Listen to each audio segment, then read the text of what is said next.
Hello friends, once again welcome back to Triple Tutorial channel. Here in this video we will discuss about one of the fundamental concepts in electrical engineering, that is magnetism. Magnetism is very closely related with electrical engineering. Without the aid of this magnetism, some of the electrical equipment like electrical motors or generators, transformers, and many electrical devices which will not work without the aid of this magnetism. So the concept magnetism is very closely related with electrical. So let us discuss about them. Okay. So first we will see what is meant by a magnet. Magnet is nothing but a combination of metals make a magnet, and which will produce magnetic field. So that every metals are responsible, or they are able to act as a magnet. And the magnetic field produced by this magnet is not visible for us, but they are responsible for the property of a magnet. Normally a magnet has two poles. The end of the magnet which points towards the north region, that is north pole, and the end of the magnet which points towards the south region, that is south pole. If we break a large magnet into small pieces, then what will happen?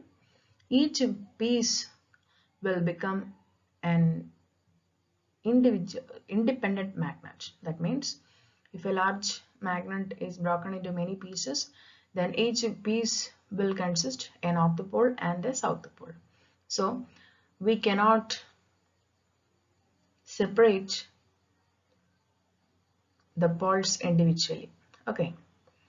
And remember that two poles have equal strength, and like poles will repel each other and unlike poles will attract each other. That means when we make two north poles in contact with each other, they will repel with each other, and one north pole and one south pole will attract with each other. Here in this diagram you can see a magnet which consists of two poles, that is north pole and south pole. Okay. So next we will see the phenomenon shown by the magnet, that is magnetism. And magnetic force. Magnetic force is a consequence of electromagnetic force due to the motion of charge. That is the definition for magnetic force. Now let us see what is meant by a magnetic field. Magnetic field is nothing but a force which is experienced by the pole around the magnet. Here in this magnet you can see this will be the magnetic lines of force. They are experienced by the poles. Okay. So the region around the magnet where the magnetic pole will experience a force, that is magnetic field. Here in this diagram you can see a magnetic field.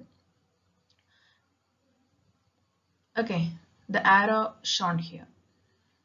So next we can think about magnetic lines of force. It is nothing but the imaginary line around the magnet that represents magnetic field.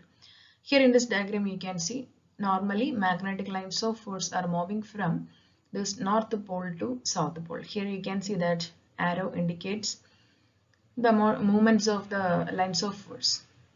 Okay, it is normally starts from the north pole and ends to the south pole. Okay, externally, but internally means within the magnet there will be some magnetic lines experienced by the south pole, and magnetic lines of force moves from south pole to north pole internally, and magnetic lines of force moves from north pole to south pole externally. So we should remember this difference.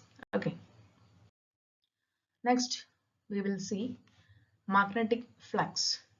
Magnetic flux is nothing but the total number of magnetic lines produced by a magnet. Okay, that is nothing but magnetic flux. Normally it is represented by phi. It has a unit, that is Weber. 1 Weber is equal to 10 raised to 8 number of lines of force. Okay, this point is very important for technical exams. Okay, so that you should remember this. Okay, so next, magnetic flux density. Magnetic flux density is normally represented by capital letter B. It is nothing but the flux passing normally per unit area. Okay, magnetic flux is nothing but the total number of lines of force produced by a magnet, and magnetic flux density is nothing but the total number of lines of flux produced by the magnet passing per unit area, which is equal to B is equal to flux by area.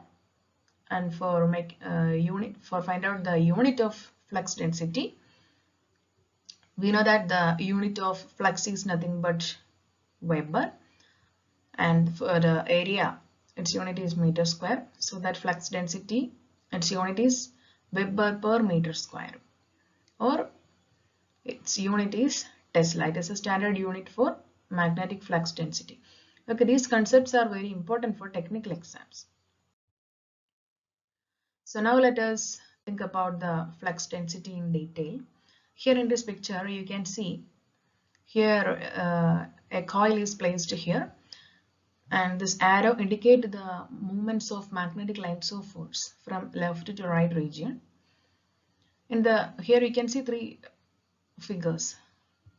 The first diagram, this plane of the coil is placed in perpendicular with the magnetic lines of force. Here you can see maximum lines of force will passing through this vertical plane or this coil. At this point, flux density phi m, or the flux, will be maximum. So phi m is equal to flux density into area. Okay, phi m is nothing but the maximum flux which flows or which passes through this plane of the coil. It will occur when the plane of the coil is placed perpendicular to the direction of magnetic lines of force. In the next diagram you can see here the plane of the angle is parallel to the flux. The coil is placed in parallel with the direction of magnetic lines of force. That means no flux will passes through the coil. Here you can see no flux will touch or flows through the coil when they are placed in parallel with the movements of the lines of force. In the third diagram you can see some inclined position here. The coil is placed to some inclined angle, and some of the lines of force will flow through the angle, and there will be an equation to find out the flux, that is BA cos theta. Theta is the angle between the lines of force and the angle which is inclined to the plane of the coil. Okay.